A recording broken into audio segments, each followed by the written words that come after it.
How wonderful. Stanley was alone. Finally. This is great, he thought to himself. This is what I've wanted all along. I got what I wanted. It takes a lot of humility to carry a bucket so magnificent. Stanley checked his ego and then proceeded onward. Stanley clutched the bucket tightly to his chest and entered the door on his left.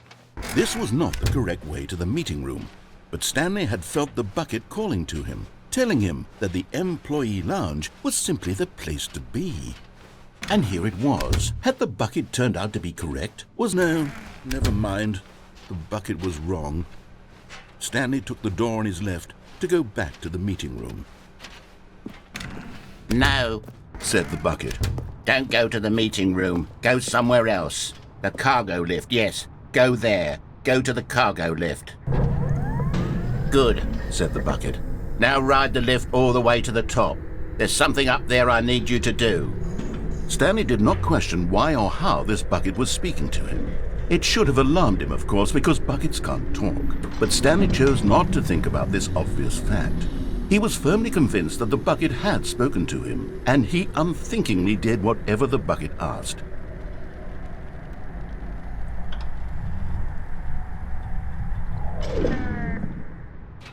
In here, said the bucket. Go into this dark room over here. Stanley once again obeyed blindly. Now pick up the phone, said the bucket. Pick up the phone and it will take us back home, where we can go about life together. Whoa, hold on. Why did you unplug the phone?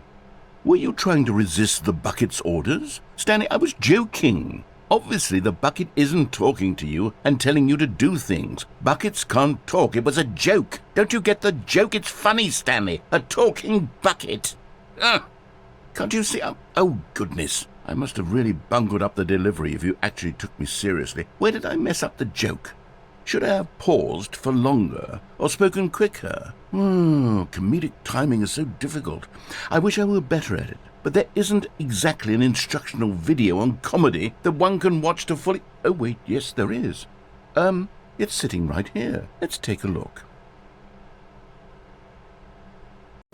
What is comedic timing? What is comedic timing?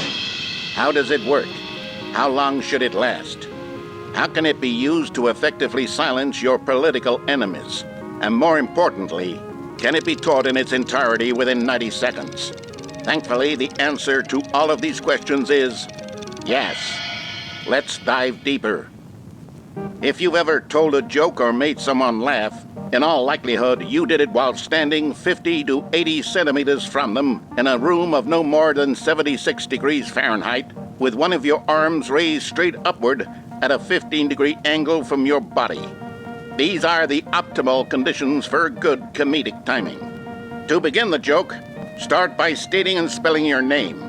Next, provide a brief synopsis of the joke, including the specific times at which the recipient of the joke will laugh, and then spell out your name a second time. With these steps complete, it's time to begin the humor. Speak the entire joke in no more than 18 seconds and no less than 13 and a half, pausing only for bathroom breaks when necessary. When the joke has concluded, it is customary to inform your listener that the joke is over by declaring in your loudest possible voice, "I'm Dunny with the funny." Let's practice screaming, "I'm Dunny with the funny" now. Good. This saying is a perfect example of expectations management, which is the cornerstone of good comedy. Finally, it's time to hand out surveys. Collecting hard data from your audience on how rapt they were throughout the joke is the only way to grow or learn as a comedian. An effective survey should be no less than 10 pages long and should include the same question reprinted several times, just to ensure the survey taker is actually paying attention and not simply filling in answers at random. And that's all there is. With these strategies at your disposal, you'll have audiences doubled over in laughter and even tripled over in laughter in no time at all. Just remember to let them stop laughing at some point, you gut-busting little scamp.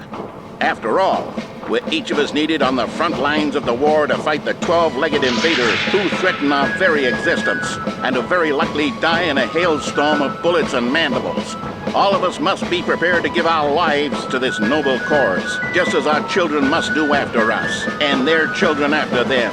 Godspeed, and may Earth reign supreme.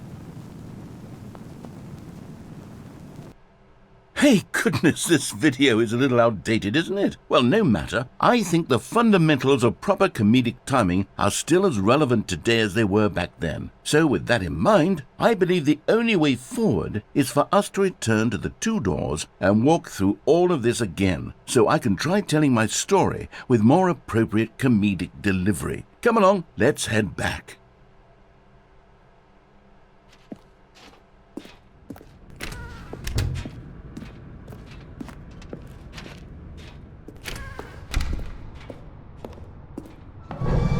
I can feel it. This time, I'm really going to nail the delivery. You'll be in stitches. A talking bucket, you'll say? How ridiculous. How absurd. What a hilarious concept. The king of comedy. That's what you'll call me. Thank goodness we had the instructional video. Otherwise, who knows where we'd be right now. Well, I wouldn't be the king of comedy, that's for sure. The bucket spoke to Stanley. The bucket spoke. The bucket spoke. Oh, I'll figure it out on the fly. No need to overthink things.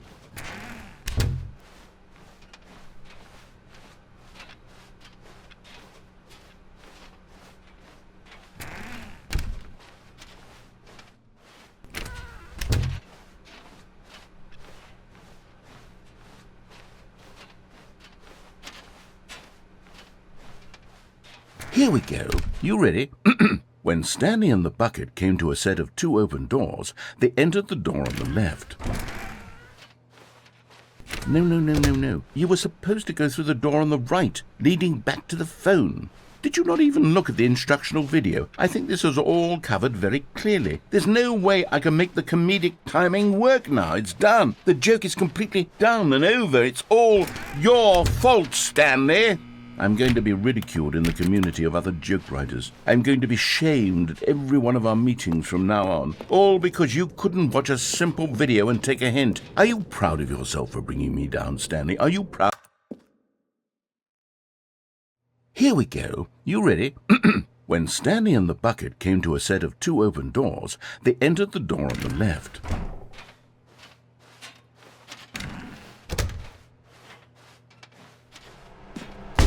What? We're back at the phone already? No. What's going on? There was supposed to be several rooms leading up to this. There was supposed to be a build-up to this point, a dramatic display of remarkable comedic wit which culminates in this scene with the phone. But now the timing's completely off.